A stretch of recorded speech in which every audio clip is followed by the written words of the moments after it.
বলো তো? রাসায়নিক বন্ধন তৈরি হওয়ার শর্ত কি? রাসায়নিক বন্ধন তৈরি হওয়ার প্রধান শর্ত কি? রাসায়নিক বন্ধন তৈরি হওয়ার প্রধান শর্ত কিন্তু অষ্টক পূরণ হওয়া, তাই না? একজন ইলেকট্রন ত্যাগ করে আরেকজন ইলেকট্রন গ্রহণ করে, এর মাধ্যমে তারা নিষ্ক্রিয় গ্যাসের মতো স্থায়ী অবস্থা লাভ করে, অষ্টক পূরণ করে মেনলি। এটাই হচ্ছে রাসায়নিক বন্ধন হওয়ার প্রধান শর্ত। মাঝে মাঝে ধাতু অধাতু মধ্যে রাসায়নিক বন্ধন হয়, অধাতু অধাতুর মধ্যেও হয়, আবার ধাতু ধাতুর মধ্যেও হয়। ধাতু ধাতুর মধ্যে যে বন্ধন সেটা ধাতব বন্ধন, ধাতু অধাতুর মধ্যে যে বন্ধন সেটা হচ্ছে আয়নিক বন্ধন, আর অধাতু অধাতুর মধ্যে যে বন্ধন সেটা সমযোজী বন্ধন। আয়নিক বন্ধন ধাতু অধাতুর মধ্যে ইলেকট্রনের আদান প্রদানের যে বন্ধন, এগুলো তোমরা জানো। আর আমাদের সমযোজী বন্ধন, সমযোজী বন্ধনের মধ্যে ইলেকট্রনের কি হয় বলতো? আদান প্রদান না শেয়ারিং? শেয়ারিং। শেয়ারিং হয়। আচ্ছা ঠিক আছে, এখন আসলে আমাদের এদিকে বলছে সমযোজী বন্ধনের প্রকারভেদ নিয়ে আলোচনা করতে। সমযোজী বন্ধনের প্রকারভেদ নিয়ে আলোচনা করতে। সমযোজী বন্ধনের প্রকারভেদের মধ্যে আমরা প্রথমে যে বন্ধনটার কথা জানি সেটা হচ্ছে সিগমা বন্ধন আর পাই বন্ধন। সিগমা বন্ধন হচ্ছে কোন অরবিটালের পাশাপাশি সামনাসামনি অধিক্রমণ। ধরো একটা এস অরবিটাল, একটা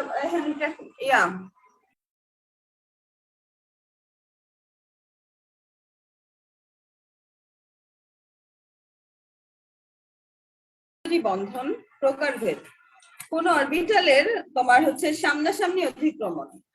ধরো এটা একটা অরবিটাল, এটা একটা অরবিটাল, এই অরবিটাল দুইটা সামনাসামনি অতিক্রমণ করে তোমার সিগমা বন্ধন। ধরো এটা একটা এটা একটা অরবিটাল, এটা একটা অরবিটাল, এদের সামনাসামনি অধিক্রমণ হচ্ছে সিগমা বন্ধন। এখন ধরো এইটা একটা অরবিটাল, এটা একটা অরবিটাল, এদের পাশাপাশি যে অধিক্রমণ হচ্ছে পাই বন্ধন। সামনাসামনি অধিক্রমণকে কি বন্ধন বলে, আর পাশাপাশি অধিক্রমণকে কি বন্ধন বলে বলতো? সামনাসামনি অধিক্রমণকে বলে সিগমা বন্ধন, আর পাশাপাশি অধিক্রমণকে বলে পাই বন্ধন। মিউট করো না, নিজ নিজ দায়িত্বে মিউট হবা সবাই। তোমাদের আর বলার টাইম নেই, অনেক বলা হয়েছে, পুরো হয়ে গেছে এখন। সামনাসামনি অধিক্রমণকে বলে সিগমা বন্ধন, পাশাপাশি অধিক্রমণকে বলে পাই বন্ধন। সামনাসামনি অধিক্রমণকে বলে সিগমা বন্ধন, পাশাপাশি অধিক্রমণকে বলে পাই বন্ধন। এই দুইটা প্রকারভেদের বৈশিষ্ট্য একটু পড়ার দরকার আমাদের। সিগমা বন্ধন তোমার এস অরবিটাল পি অরবিটাল দুইটার মধ্যেও দেখা যায়। তারপরে হচ্ছে সিগমা বন্ধনে তোমার সামনাসামনি অধিক্রমণ ঘটে। এগুলা জাস্ট একটু একবার আমরা বৈশিষ্ট্যগুলা পড়ে পারলে 2 মার্কের জন্য সিগমা বন্ধন পাই বন্ধনের বৈশিষ্ট্যের পার্থক্য লিখবো। তোমরা জৈব যৌগ চ্যাপ্টারে সিগমা বন্ধন পাই বন্ধনের পার্থক্য পাবা। জৈব যৌগতে যাও, জৈব যৌগতে সিগমা বন্ধন আর পাই বন্ধনের পার্থক্য আছে, সিগমা পায়ের পার্থক্য আছে, দেখো খুঁজা। সিগমা পায়ের পার্থক্যটা জৈব যৌগ চ্যাপ্টার থেকে পড়ে নিবা, লেখা নাও 2 মার্কের জন্য। খতে আসবে, খতে জৈব যৌগের পার্থক্য, সিগমা বন্ধন পাই বন্ধনের পার্থক্য আসবে। এইটুকুর পরে আমরা এখন চলে যাব, তারপরে আর কিছু আছে কিনা দেখার জন্য। সিগমা বন্ধন পাই বন্ধন এইটুকুর পরে আর কিছুই নাই। আমরা এখন চলে যাব আমাদের অরবিটাল সংকরণে, হাইব্রিডাইজেশনে। হাইব্রিডাইজেশন, আচ্ছা হাইব্রিড ফসল মানে কি ফসল বলে না? হাইব্রিড ফসল মানে কি ফসল বলো তো? হাইব্রিড ফসল মানে কি ফসল? হাইব্রিড ফসল মানে কিন্তু সংকরিত ফসল। ধরো একটা লম্বা মরিচ, একটা লম্বা মরিচ, উন্নত, হ্যাঁ লম্বা মরিচ প্লাস খাটো মরিচ ক্রস করায়া আমাদের পরবর্তীতে সব মরিচ কিরকম হচ্ছে এখন বলতো? সব মরিচ, কারণ লম্বা ক্যারেক্টারটা প্রকট, তাই সকল মরিচ লম্বা লম্বা হচ্ছে। মানে আমাদের মূলত উন্নত করা হয়েছে পদ্ধতিগুলাকে কিছুর সাথে কিছু মিশ্রিত করে। এরকম করে আমাদের অরবিটালেরও একই অবস্থা করা হয়েছে। দেখো 1s2 2s2 2p6 3s2 3p2 3D খালি অবস্থায় আছে এরকম। ধরো এটা কি তার যোজ্যতা স্তর না, শেষ স্তর বা যোজ্যতা স্তর? দেখো তো আমাদের লাস্টের স্তরটা কি শেষ স্তর বা যোজ্যতা স্তর না? যোজ্যতা স্তরের অরবিটালদের মধ্যে আমরা সংকরণ অবস্থা দেখতে পাই। আছে তাদের উত্তেজিত করলে দেখো 3s2 3p x1 3py1 3z0 এই অবস্থায় আছে, আর 3dও আছে।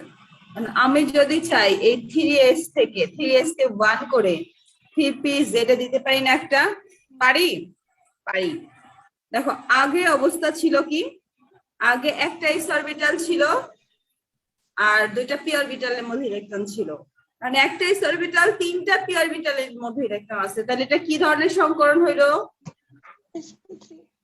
একটা s অরবিটাল আর তিনটা p অরবিটাল একসাথে বন্ড হইছে, এই s অরবিটাল p একটা খালি p কে একটা ইলেকট্রন দিছে, দিয়ে তাদের মধ্যে একটা সম্পর্ক তৈরি হয়েছে।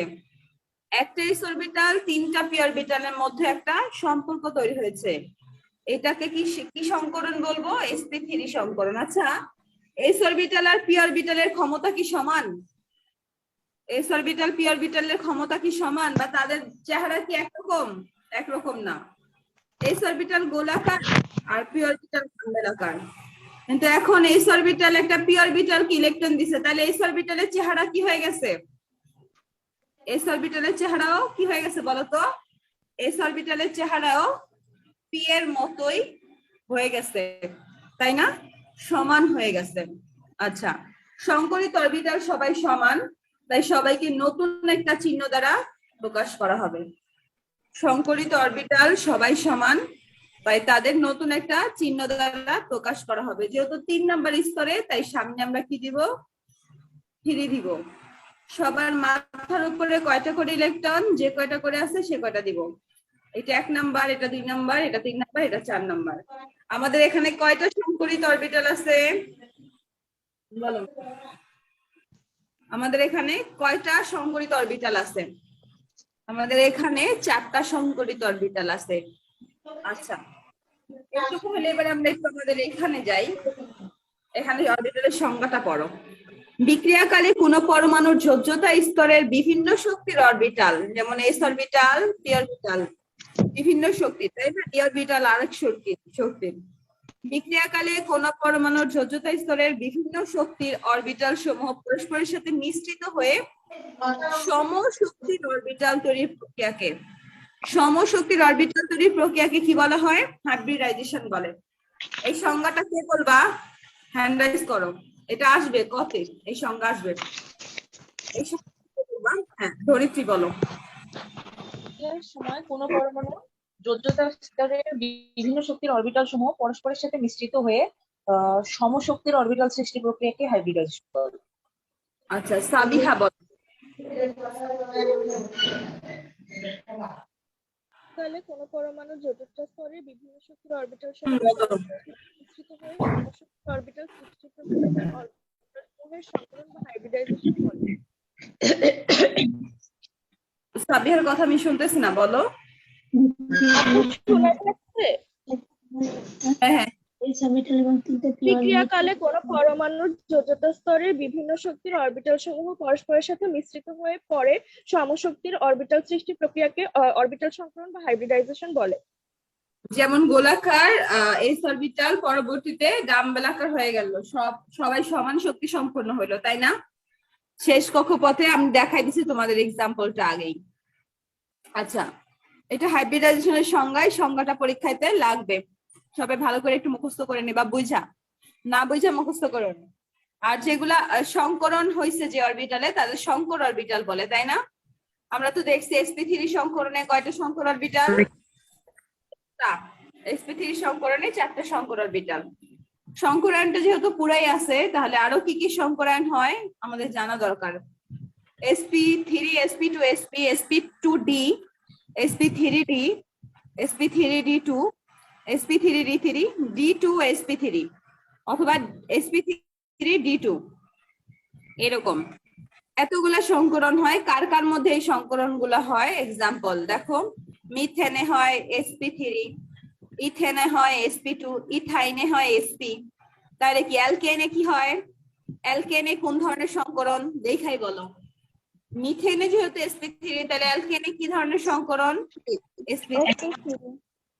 ইথিনে যেহেতু sp2, তাহলে অ্যালকিনে কি ধরনের সংকরণ? sp2। ইথাইনে যেহেতু sp, তাহলে অ্যালকাইনেও sp। বাকিগুলা কোনটাতে কি, কার আকার কিরকম, এগুলো অবজেক্টিভ আসবে। কার আকার কিরকম, এগুলো অবজেক্টিভ আসবে। তবে কার্বন পরমাণুতে কয় ধরনের সংকরণ ঘটে? জানলাম অন্যান্য গুলোতে অনেক ধরনের সংকরণই ঘটে, কিন্তু কার্বন পরমাণুতে বা অ্যালকেন, অ্যালকিন, অ্যালকাইন, পেট্রোলিয়ামে কয় ধরনের সংকরণ? 3 ধরনের। কি কি? sp3, sp2, আমাদের এই সংকরণ গুলো এখন বোঝা লাগবে। যেহেতু কার্বন নিয়ে কথাবার্তা, চলো আমরা একটা কার্বনের ইলেকট্রন বিন্যাস করে তারপরে সেটা সংকরণটা বুঝবো আজকে। কার্বনের কয় ধরনের সংকরণ? কার্বনের 3 ধরনের সংকরণ, 1s2, 2s2, 2p6 নাকি না? 1s2, 2s2, 2p2, তাই না? এটাই তো কার্বনের ইলেকট্রন বিন্যাস। উত্তেজিত করি, 1s2, 2s1, 2px1, 2py1, 2pz1। 0 ছিল, সেটা 1 হয়ে গেল, তাই না? এখান থেকে গিয়ে এখন কয়টা অরবিটাল, কয়টা s অরবিটাল, কয়টা p অরবিটালের সাথে যুক্ত আছে দেখো তো। কয়টা s অরবিটাল? অরবিটাল 3। আমি যদি চাই এখন এই s অরবিটালকে এই একটার সাথে সংকরণে অংশগ্রহণ করাবো, বাকি দুটার সাথে করব না, তাহলে আমার সংকরণটার নাম কি হবে? আমি বাকি দুইটাতে দিয়েছি ইলেকট্রন, ঠিক আছে, আমার মন চায় না আমি দুইটার সাথে ইলেকট্রন আমি সংকরণ করব না, আমি জাস্ট এই দুইটার সাথে করব। তাহলে sp কয়টা অসংকরিত অরবিটাল? sp সংকরণে দুইটা সংকরিত অরবিটাল, কিন্তু অসংকরিত অরবিটাল কয়টা? sp সংকরণে অসংকরিত অরবিটাল কয়টা? 2টা। আচ্ছা, আমাদের একটা s অরবিটাল, একটা p অরবিটাল। আচ্ছা, আমি যদি বলি যে আমি এখন দুইটার সাথে সংকরণ করব একটা s অরবিটালের সাথে, তাহলে এই সংকরণের নাম কি? sp2 সংকরণ, তাই না? এখন আমাদের অসংকরিত অরবিটাল কয়টা? আমাদের অসংকরিত sp2 সংকরণে অসংকরিত অরবিটাল কয়টা? একটা। আমি যদি চাই 3টার সাথেই করব, তাহলে আমার কি ধরনের সংকরণ? sp3। sp3 তে সংকরিত অরবিটাল কয়টা? sp3 তে সংকরিত অরবিটাল 4টা, অসংকরিত অরবিটাল 0। sp3 তে সংকরিত অরবিটাল 4টা, অসংকরিত অরবিটাল 0। এগুলা বুঝছি না? এগুলা বুঝছি। আচ্ছা, আমার এখানে 4টা কি অরবিটাল? সংকরিত অরবিটাল। 4টা সংকরিত অরবিটাল হলে ডাম্বেল আমার কয়টা? 4টা সংকরিত অরবিটাল হলে ডাম্বেল আমার কয়টা? sp3 তে 4টা সংকরিত অরবিটাল হলে সবাই নিজ দায়িত্বে মিউট। নিশু আর নীলুফা মিউট হও। আচ্ছা, আমাদের 4টা তোমার সংকরিত অরবিটালতে ডাম্বেলও কয়টা? সংকরিত অরবিটাল 4টা হলে ডাম্বেলও 4টা। এই 4টা ডাম্বেলকে আমি দেখো এরকম করে বসাচ্ছি। আজকে এগুলো পড়াইতেছি বেসিক ক্লিয়ার, কালকে অন্য পড়া পড়াবো, কেউ যাতে এগুলো নিয়ে কোশ্চেন না করে। যারা ক্লাসে নাই তাদের আমি বুঝাবো না, আমার এত ঠেকা পড়ে নাই। আমি সকালবেলা ঘুম থেকে উঠছি, বাকি কারো খবর নাই, তারপরে দিন আইসা বলবো আপু এটা কি বুঝি নাই, এটা কি বুঝি নাই, এত ধীরে ধীরে কেউ বোঝাবে না। এটা দেখো তো কোন অরবিটালের চিত্র? আমি কয়টা ডাম্বেল দিয়েছি এখানে? কয়টা ডাম্বেল দিছি? 4টা ডাম্বেল। এটা sp3 অরবিটালের চিত্র। আচ্ছা, আমার যদি sp2 নিতাম তাহলে আমার ডাম্বেল কয়টা হতো? আমি যদি sp2 সংকরণ নিতাম তাহলে আমার ডাম্বেল কয়টা হতো? আমি যদি sp2 সংকরণ নিতাম তাহলে আমার ডাম্বেল 3টা হইতো। তাহলে আমার তখন কিভাবে হইতো চিত্রটা?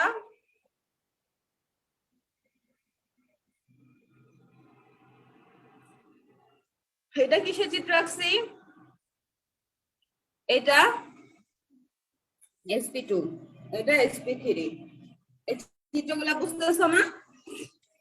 আমার যদি এসপি সংকরণ হইতো ডাম্বেল আমার কয়টা হইতো? আমার যদি এসপি সংকরণ হইতো ডাম্বেল আমার কয়টা হইতো? আমার এসপি সংকরণে ডাম্বেল আমার 2টা হইতো। এসপি সংকরণে ডাম্বেল আমার 2টা হইতো। দেখো তো এটা কিরকম? এটা এসপি সংকরণ, এটা কেমনে? এটা হচ্ছে সরল রৈখিক। এসপি সংকরণটা কিরকম? এসপি হচ্ছে সরল রৈখিক। এটা কিরকম? sp2 ত্রিকোণাকার। sp2 sp3 কিরকম? 1 2 3 4 চতুস্তলকীয়। চতুস্তলকীয় বুঝছো? কার কি চিত্র কেমনে আঁকলাম? এই যে চিত্রগুলা বোঝা গেছে? চিত্রগুলা বুঝলে তোমার সংকলন বোঝা অর্ধেক শেষ। চিত্রগুলা বুঝছো কিনা খালি আমারে সেটা বলো। একদম সোজা না? কোন অরবিটালের চিত্র কিরকম আঁকতে পারবা বাসায়? অবশ্যই আঁকতে পারবে। চিত্রটা আরেকবার একটু দেখাও। এখানে কয়টা সংকরিত অরবিটাল sp3 সংকরণে? sp3 সংকরণে কয়টা সংকরিত অরবিটাল? 4টা। 4টা। ডাম্বেল কয়টা? 4টা। 4টা ডাম্বেলকে যদি আমি বসাই, 2টা ডাম্বেল বসাইলাম, 3টা ডাম্বেল বসাইলাম, এইগুলো করার সময় একটা ডাম্বেলের মাথা ছোট দিতে হবে সুবিধার্থে। দেখো তো এটা কয়টা তল হয়েছে? কয়টা তল হয়েছে? 3টা। 4টে। কয়টা তল? 4টা। 4টা। এটা চতুস্তলকীয়, এটা sp3 সংকরণ। আমার এখানে যদি sp2 সংকরণ হয়, আমার ডাম্বেল কয়টা? 3টা। আমি 3টা ডাম্বেল বসাই দিলাম। আমার এখন চিত্রটা কিরকম হয়েছে? আমার ত্রিকোণাকার হয়েছে। ত্রিকোণাকার। ওকে, ত্রিভুজাকার বা ত্রিকোণাকার। আমার ডাম্বেল 2টা। 2টা ডাম্বেলে আমি আর কি করবো? আমার আর কি করার আছে? 2টা ডাম্বেল, 2টা ডাম্বেলের চিত্রটা কিরকম হয়েছে দেখো তো? সরল রৈখিক। সরল রৈখিক। এই তো, এই চিত্রগুলা বাসায় রাখতে পারবা কিনা বলো? এইগুলাই যেখানে একা রাখাইছে। এই যে দেখো, এটা কিসের চিত্র? এটা sp3। sp3 সংকরণের চিত্র। কোণের মান 109.5। এটা কিসের? এটাও sp3। sp3 বর্ড করে ব্যাখ্যা দিছে। এটা কিসের চিত্র? এটা কিসের চিত্র? এটা sp2। আচ্ছা, sp2 কে আবার ব্রড করে দিচ্ছে, ব্রড করে ব্যাখ্যা দিচ্ছে sp2। আমি ব্যাখ্যা দিয়ে দিব, সমস্যা নাই। এটা কিসের চিত্র? SP। আচ্ছা, চিত্র দেখে তো বুঝছি আমরা। এইটুকু বোঝা হয়ে গেলে আমরা আজকে এই পর্যন্ত পড়বো। আজকে তোমাদের আমি এই পর্যন্ত বোঝাবো।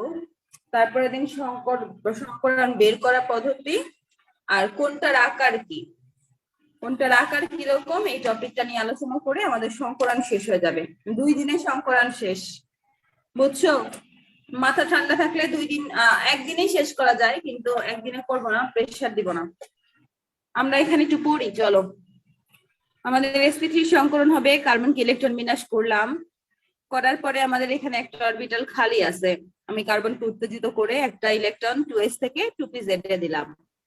দেওয়ার পরে আমার এখন 3টা সংকরিত অরবিটাল। তাহলে আমি phi1 phi2 phi3 phi4 দিয়ে প্রকাশ করলাম।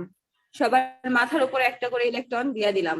যেহেতু 2 নাম্বার কক্ষপথ নিয়ে কাজ করছি, সবার সামনে 2 2 দিয়ে দিলাম। আমার সংকরিত অরবিটাল কয়টা? 4টা। এটা sp3 সংকরণ। এই 4টা সংকরিত অরবিটালকে আমি যদি চিত্র আকারে প্রকাশ করি, এরকম হয়। এখন আসো, আমরা জানি sp3 সংকরণ হয় অ্যালকেনে অর্থাৎ মিথেনে। sp3 সংকরণ হয় অ্যালকেনে অর্থাৎ মিথেনে, ইথেনে। এটা কিসের চিত্র দেখো তো? কার্বন মাঝখানে, চারদিকে গোল্লা গোল্লা কি? হাইড্রোজেন। এখন আমার কোশ্চেন, এই হাইড্রোজেনের গোল্লা গোলা কেন গোল্লা হলো, কেন ডাম্বেল হলো না? এই হাইড্রোজেনের গোল্লা গোলা ফাই ধরে নিছে। ফাই কেন হয়েছে? ফাই ধরে নিছে সংকরিত অরবিটালকে ফাই দ্বারা ধরে দেওয়া হয়। আমাকে বলতে হবে এই হাইড্রোজেনের গোল্লা গোলা মিথেনের হাইড্রোজেনের গোল্লা গোলা কেন অরবিটাল।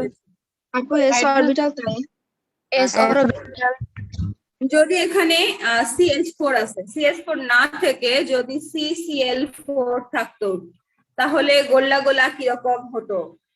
গোলাকার হতো না ডাম্বেল হতো? ডাম্বেল হতো। ডাম্বেল আকার হতো। ওকে, এইটা তো তোমাদের আমি দেখাই দিলাম, এটা পারবা তোমরা, তোমাদের বাসার কাজ C2H6 করে আনা। বলো তো C2H6 কোথায় আছে, দেখি তো জানো কিনা। তোমাদের বাসার কাজ এই চিত্রটা করে আনা, কই আছে আমি হিন্টস দিয়ে দিব। জৈব যৌগে জৈব যৌগের চ্যাপ্টারে আছে, ওইখান থেকে এটা তোমরা কইরা নিয়ে আসবা। বুঝা গেছে? এটা সবাই পারবা না? এটা তো পারবা। হ্যাঁ আপু। এটা যদি পারো তাহলে ওরাও পারবা। এটা তুমি আপাতত আজকে বাসায় প্র্যাকটিস করে তারপরে তোমার বাসার কাজ C2H6 করে আনা। বলা যায় না ইন্টার পরীক্ষায় C2H6 টাই আসতে পারে।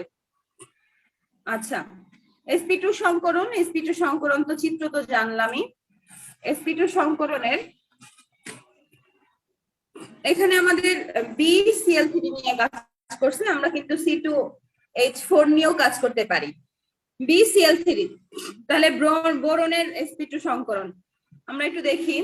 বোরনের ইলেকট্রন বিন্যাস করলে বোরনের 5 1s2 2s2 2p1। আমি সর্বোচ্চ 2s থেকে একটা ইলেকট্রন নিয়ে 2p কে দিতে পারি, তাহলে আমার একটা s অরবিটালের সাথে আমি সর্বোচ্চ কয়টা অরবিটাল নিতে পারি p এর, দেখো তো। এটা তো খালি, কয়টা অরবিটাল নিতে পারি সর্বোচ্চ, কত তো? একটা s এর সাথে সর্বোচ্চ 2টা অরবিটাল নিতে পারি না? আচ্ছা, 2টা অরবিটাল, 2টা p অরবিটাল নিতে পারি। 2টা p অরবিটাল নিলে আমাদের এই জায়গাতে সংকরিত অবস্থাটা কি হবে? sp2 সংকরণ। তাই আমাদের সংকরিত অরবিটাল কয়টা লেখা হয়েছে দেখো তো। সংকরিত অরবিটাল কয়টা লেখা হয়েছে? তিনটা সংকরিত অরবিটালকে আবার phi1 phi2 phi3 দ্বারা প্রকাশ করা হয়েছে। এই যে সামনে তুমি 2 বসায় দিতে পারো চাইলে। এখন চিত্রটা তিনটা সংকরিত অরবিটাল কেমনে বসাচ্ছে। এইগুলা ডাম্বেল কেন দিছে? এগুলা গোলাকার দেয়নি, ডাম্বেল কেন দিছে? অরবিটালের জন্য p অরবিটালে আছে, তাই না? এই জন্য ডাম্বেল দিয়েছে। তো এই চিত্রটা বাসায় আঁকতে পারবা না? বাসায় আঁকতে পারবা? আচ্ছা, এখন আমরা জানি ইথিনেও কি ধরনের সংকরণ হয় বলো তো। ইথিন sp2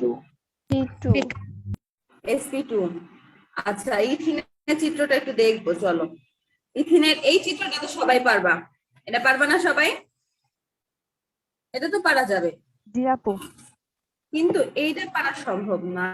এটা কেন সম্ভব না আমি তো দেখাচ্ছি। আমাদের ইথিনে কয়টা কার্বন অংশগ্রহণ করে? ইথিনে কয়টা কার্বন অংশগ্রহণ করে? 2টা কার্বন, তাই না? 2টা কার্বন। আচ্ছা, আমাদের ইথিনে কার্বন কার্বন কত বন্ড? ইথিনে কার্বন কার্বন কত বন্ড? Triple bond. যদি 2টা বন্ধন হয় একটা সিগমা হয়, আরেকটা কি হয়? 2টা বন্ধন হলে একটা সিগমা হয়, আরেকটা পাই হয়। আচ্ছা ঠিক আছে, চলো আমরা আবার চিত্রটার দিকে তাকাই। কার্বন কার্বন দ্বিবন্ধন। আচ্ছা, আমাদের ইথিনের ক্ষেত্রে তো sp2 সংকরণ। আমরা জানি sp2 সংকরণে 3টা সংকরিত অরবিটাল, তাহলে অসংকরিত অরবিটাল কয়টা sp2 সংকরণে? অসংকরিত অরবিটাল কয়টা? একটা। সেটা কি অরবিটাল? ডাম্বেল আকার নাকি গোলাকার? যে অরবিটালটা অসংকরিত সেটা কি রকম? P orbital. ডাম্বেল আকার। আচ্ছা, এদিকে 2টা হাত দিয়ে দেই এমন করে। এখন আসো, এই যে পি অরবিটালের মধ্যে যে পাশাপাশি অধিক্রমণ হয় সেটা কোন বন্ধন? পাই বন্ধন। তাহলে কার্বনের আগে ছিল একটা সিগমা বন্ধন, কার্বন কার্বন আরেকটা হলো পাই বন্ধন, আর বাকি হাতে 2টা হাইড্রোজেন দিয়ে দিব আমরা। এদিকে 2টা হাইড্রোজেন দিয়ে দিব। তাহলে এবার দেখো তো এই চিত্রটা বুঝছো কিনা। এই চিত্রটা বোঝা গেছে? দেখো তো, 2টা পাই অরবিটাল, 2টা হচ্ছে আমাদের ডাম্বেল অসংকরিত অবস্থায় আছে। আগে তো সিগমা বন্ধন ছিলই, এখন তারা নিজেদের মধ্যে পাশাপাশি অধিক্রমণ করলো। অসংকরিত অরবিটালদের পাশাপাশি অধিক্রমণের ফলে কোন বন্ধন সৃষ্টি হয় বলো? অরবিটালদের পাশাপাশি অধিক্রমণের ফলে পাই বন্ধন। এটা তো পারছে। এখানে কোণের মান কত হবে? এখানে কোণের মান 360, আমরা যদি 3 দ্বারা ভাগ করি তাহলে কত হবে? 120 হবে। আচ্ছা ঠিক আছে। 0.134 ন্যানোমিটার এটা কি? এটা হচ্ছে তাদের বন্ধনের দূরত্ব। এই যে যে আপু দূরত্ব নিচে আছে, 2p z এরকম দিছে কেন? প্রথমটা দিছে? নিচে ও, এগুলা কোন অরবিটালটা অসংকরিত বলো তো? 2p y নাকি 2pz? z 2pz, এরাও 2pz, এরাও 2pz, এর জন্য 2pz লেখা দিছে। বোঝা গেছে? জি আপু। আচ্ছা, এরপর আমরা লাস্ট আরেকটা বুঝি, কার্বনের sp সংকরণ। আচ্ছা, কার্বনের sp সংকরণে কিসের মধ্যে কার্বনের sp সংকরণ হয়? কার্বন কার্বন ট্রিপল বন্ড, তাই না? sp সংকরণ, সরি একটা হবে। এটা কিসের চিত্র? C2H2, এটা ইথাইন, তাই না? ইথাইন আমাদের কি ধরনের সংকরণ বলো তো? ইথাইনে আমাদের কি ধরনের সংকরণ? sp সংকরণ। আচ্ছা, আমাদের sp সংকরণে কয়টা অসংকরিত অরবিটাল? 2টা। sp সংকরণে 2টা অসংকরিত অরবিটাল। ওকে, আমাদের এখানে তাহলে পাশাপাশি অধিক্রমণ কয়টা হবে? 2টা। তাহলে আমাদের কার্বন কার্বন সিঙ্গেল বন্ড একটা, আর 2টা কি বন্ড? Pi bond. আমাদের py আর 2pz, z আর y এর মধ্যে কি হবে? z আর y এর মধ্যে অধিক্রমণ হবে, তাই না? কেমন হবে? py 2py 2pz 2pz। তারপর আমাদের কি ঘটবে? এরকম হবে চিত্রটা। দেখো তো এই চিত্রটা বুঝছো কিনা? আমি কেটে আসছি কিনা? আপু বুঝি নাই। দেখো তো এটা বুঝছো? না আপু। আপু বুঝিনি। আচ্ছা, না বুঝলে আবার দেখো। আমাদের ইথাইনে কি ধরনের সংকরণ? Ethyne sp। sp সংকরণে আমাদের কয়টা সংকরিত অরবিটাল? 4টার মধ্যে 2টা। 4 সংকরিত অরবিটাল কয়টা? 2টা। এই কার্বনের জন্য কয়টা? 2টা। 2টা। 2টা, তারা ডাম্বেল। এই কার্বনের জন্য কয়টা অসংকরিত? 2টা। 2টা। 2টা। এটা 2pz, এটাও 2pz, তাহলে 2pz অধিক্রমণ, একটা পাই বন্ড। 2py এদের মধ্যে একটা অধিক্রমণ, তাহলে আরেকটা। তাহলে আমাদের এখানে আমাদের পাই বন্ধন কয়টা হইলো? 2টা। পাই বন্ধন কয়টা হইলো? পাই বন্ধন 2টা। 2টা। কার্বন কার্বন সিগমা বন্ধন একটা, কার্বন কার্বন পাই বন্ধন 2টা। এইভাবে আমাদের কি তৈরি হয়? এইভাবে আমাদের sp সংকরণ তৈরি হয়। তোমার বাসার কাজ, কার্বন কার্বন দ্বিবন্ধন দূরত্ব ছোট, কার্বন কার্বন দ্বিবন্ধন দূরত্ব বড় কেন? এই যে মান, কার্বন কার্বন দ্বিবন্ধনের এত, কার্বন কার্বন দ্বিবন্ধনের এত কেন? এইটুকু থাকবে বাসার কাজ। আজকে এইটুকুই পড়াবো। এইটুকু ঠান্ডা মাথায় বাসায় এখনই পড়ে ফেলবা। কে কে বোঝো নাই হাত তুলো। আজকে বাকি চলে যেতে পারো, যারা বুঝেছো বাসায় পড়াশোনা করো নিজে নিজে, আর যারা বুঝো নাই তারা হাত তুলো যে আপু এটা বুঝি নাই, ওটা বুঝি নাই। কিছু বুঝো নাই এমন আছো? না থাকারই কথা। হ্যাঁ, সুমাইয়া বলো কি বুঝো নাই? সুমাইয়া, আপু লাস্টেরটা একটু বুঝাই দিলে ভালো হয় আবার। লাস্টে এটা ইথাইনে আমাদের sp সংকরণ। sp সংকরণ হলে, sp সংকরণে আমরা কার্বনের কথা মনে আছে তোমার? কার্বনে 1s2 2s2 2pa, আচ্ছা 1s2 2s1 2px1 2py1 2pz1 sp সংকরণ। তাহলে একটা s অরবিটাল একটা p অরবিটাল, আর বাকি দুটো কি? বাকি দুটো কি অবস্থায় আছে? সংকরিত অবস্থায়। কি অরবিটাল অসংকরিত? পাই অরবিটাল, p অরবিটাল, তাহলে ডাম্বেল দুটো অসংকরিত। তাহলে আমি যদি কার্বন কার্বন এই দুটোর মধ্যে sp সংকরণ দেখাই, তাহলে আমি কয়টা অসংকরিত অরবিটাল রাখছি এই কার্বনের জন্য? এই কার্বনের জন্য কয়টা অসংকরিত অরবিটাল আছে? 2টা। 2টা অসংকরিত অরবিটালদের মধ্যে অধিক্রমণে কয়টা পাই বন্ধন তৈরি হবে? একটা একটা করে এর আগে দেখছিলাম একটা একটা পাই বন্ধন, এখন কয়টা পাই বন্ধন? 2টা। এখন কয়টা পাই বন্ধন? দুইটা। দুইটা। এর আগে আমাদের ছিল কয়টা? এর আগে আমাদের একটা করে অসংখ্যিত অরবিটাল ছিল।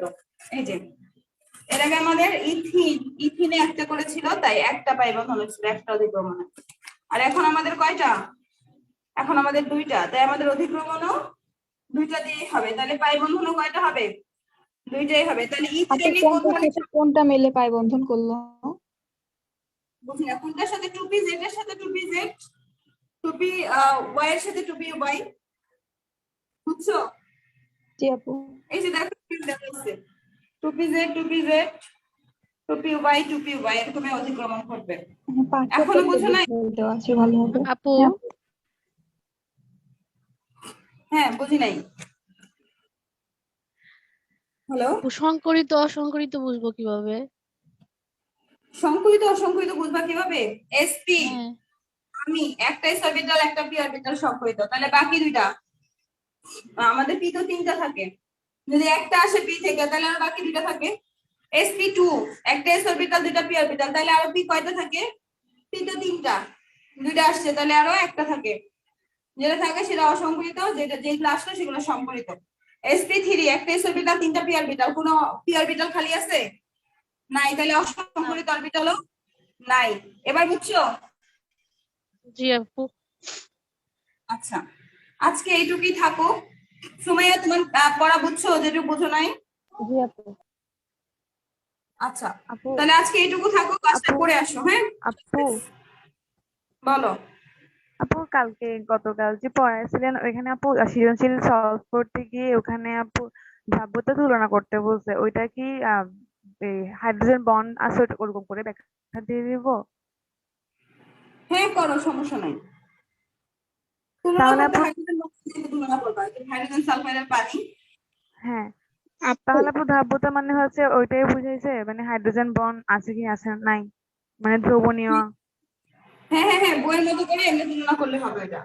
আচ্ছা আপু। দ্রবণীয়তা তো ফাজানের নীতিতে তুলনা করতে হবে। আপু ইথিনটা একবার একটু বুঝাই দেন না প্লিজ। কোনটা? ইথিন। ইথিন। ইথিনে আমার কয়টা অসংকৃত অরবিটাল? আচ্ছা 2 মিনিট একটু wait করো।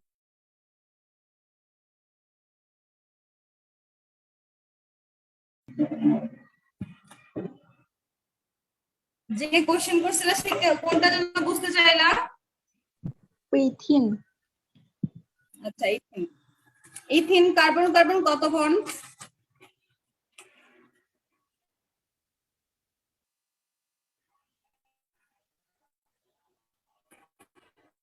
ইথিনে কার্বন কার্বন কত বন্ড? ইথিনে কার্বন কার্বন দ্বিবন্ধন না? দ্বিবন্ধন, তাহলে একটা সিগমা বন্ধন একটা পাই বন্ধন। আচ্ছা, ইথিনের চিত্রটা যদি একটু দেখো, দুইটা কার্বন। আচ্ছা, ইথিনের ক্ষেত্রে আমাদের একটু জানি, তাহলে কয়টা অসংকরিত অরবিটাল কয়টা সংকরিত অরবিটাল সেটা আগে বলো। ইথিনের একটা ক্ষেত্রে অসংকরিত। sp2 সংকরণ, একটা অসংকরিত, তাহলে একটা কোন অরবিটাল? 2pz। 2pz। পাই পি অরবিটাল পাই বন্ধন হবে। হ্যাঁ, পাশাপাশি অতিক্রমণ, পাশাপাশি অতিক্রমণ হলে এটাতে কি বন্ধন হবে? পাই বন্ধন, আর বাকি দুইটা হাইড্রোজেন থেকে যাবে। দেখো তো এবার বুঝছো কিনা চিত্রটা? জি আপু। আচ্ছা, আপু এখন আমার একটা কোশ্চেন আছে, একটু হাইড্রোজেন বন্ধন আর ভ্যান ডার ওয়ালস বন্ধনটা কি একটু বুঝাবা? কি কি বন্ধন? জি আপু। কি বললো আবার বলো, হাইড্রোজেন আবার বলো। হাইড্রোজেন বন্ধন আর ভ্যান ডার ওয়ালস বন্ধন। ভ্যান ডার ওয়ালস এটা দুর্বল প্রকৃতির বন্ধন, সেটা গঠন আকারে দেখানো যায় না। কিন্তু হাইড্রোজেন বন্ধন হচ্ছে হাইড্রোজেনের মধ্যকার বন্ধন। হাইড্রোজেনের বন্ধন, হাইড্রোজেনের মধ্যকার বন্ধন, হাইড্রোজেনের সাথে কারো বন্ধন। এই যে একটা অক্সিজেন, এই যে একটা হাইড্রোজেন, অক্সিজেন আর হাইড্রোজেনের মধ্যে যে বন্ধনটা তৈরি হলো এটা কি বন্ধন? হাইড্রোজেন। কারোর সাথে হাইড্রোজেনের সেকেন্ডারি বন্ধনকে হাইড্রোজেন বন্ধন বলে। আগে তো হয়েছেই বন্ধন, অক্সিজেনের সাথে আগে হয়েছে একবার, পরবর্তীতে আবার পানির সংস্পর্শে আসার পরে এখানে দেখলো আরেকটা অক্সিজেন আছে, তাই সে এটার সাথে বন্ধন করতে চায়, কিন্তু এটা দুর্বল টাইপের বন্ধন। এটা কি বন্ধন বলবো আমরা? এটাকে হাইড্রোজেন বন্ধন। আর আগেরটা হাইড্রোজেন বন্ধন ছিল নাকি সমযোজী বন্ধন ছিল? আগেরটা পানি তৈরি হয়েছে কোন বন্ধনের মাধ্যমে? সমযোজী সমযোজী। হাইড্রোজেনটা পরবর্তীতে, তাই না? পরবর্তীতে একটা নেগেটিভ পোলের সাথে একটা পজিটিভ পোলের আকর্ষণ হয়েছে। Oxygen negative pole, hydrogen positive pole, এটাকে কি বন্ধন বলবো? এটাকে হাইড্রোজেন বন্ধন বলবো। আর ভ্যান ডার ওয়ালস বল একটা দুর্বল প্রকৃতির বল, ডাইকা দেখানো যায় না, এটা অনেক দুর্বল একটা বল, এটা গ্যাসে থাকে। এবার বুঝছো? জি আপু। আচ্ছা শেষ তাহলে আজকের ক্লাস আমাদের এই পর্যন্ত। খুব ভালো করে পড়বা, সংকরণ নিয়ে যাতে আর কোনো প্রবলেমই না থাকে, এই জন্য আমি দুইটা ক্লাস দিলাম। একটা ক্লাস দিলে তোমাদের অনেকে বুঝতে সমস্যা হইতো, তাই দুইটা ক্লাস দিচ্ছি। বাসার কাজ যা দিছি তা সুন্দর করে করে আসবা, এই ছকটা পড়ে আসবা, এই ছক পর্যন্ত পড়া বলছি কিন্তু আমি। এখানে কিছু অবজেক্টিভ আছে, কোনটা কিরকম আকার দেখাইছো। তারপরে দিন আমি সংকরণ বের করার নিয়ম প্লাস আরো কিছু ব্যতিক্রম কিছু আছে আকার টাকা নিয়ে, এগুলা পড়াই দিব। শেষ হয়ে যাবে তোমার 3 নম্বর অধ্যায়। 3 নম্বর অধ্যায় শেষ হলে আমরা জৈব যৌগ ধরে ফেলবো, বুঝছো? আমাদের শেষ করতে খুব বেশি কিন্তু টাইম লাগবে না।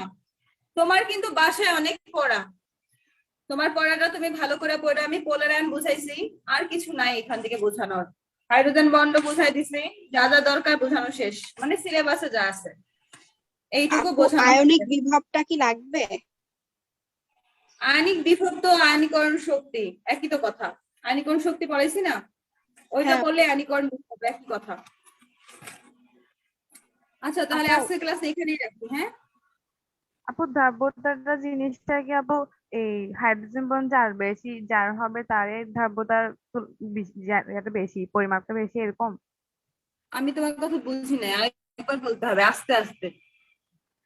আপু মানে যার হচ্ছে হাইড্রোজেন বন্ড মানে সৃষ্টি করবে যারা, ওরাই কি ধাব্যতা মানে দ্রবণীয় এরকম?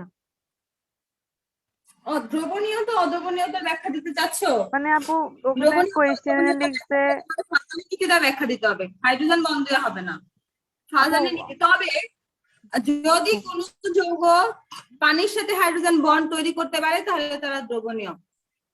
যদি কোনো যৌগ পানির সাথে হাইড্রোজেন বন্ড তৈরি করে, যেমন ধরো অ্যামোনিয়া, অ্যামোনিয়া বা অ্যামিনো মূলক NH2, NH2, এই যে একটা নেগেটিভ পোল একটা পজিটিভ পোল, তাদের মধ্যে যে বন্ধন এটা হাইড্রোজেন বন্ধন। তাহলে অ্যামোনিয়া পানিতে কি হবে? পানির সাথে কি হয়ে গেছে? দ্রবণীয়। অ্যামোনিয়াটা বন্ধন হয়ে গেছে, তাহলে অ্যামোনিয়া পানিতে দ্রবণীয়। যারা হাইড্রোজেন বন্ড তৈরি করতে পারে তারা পানিতে দ্রবণীয় হইতে পারে। পানি বাদে অন্য কেউ যদি হাইড্রোজেন বন্ড তৈরি করতে পারে তারা পানির সাথে দ্রবণীয় হতে পারে। আচ্ছা আপু। বোঝা হ্যাঁ গেছে? বুঝছি আপু।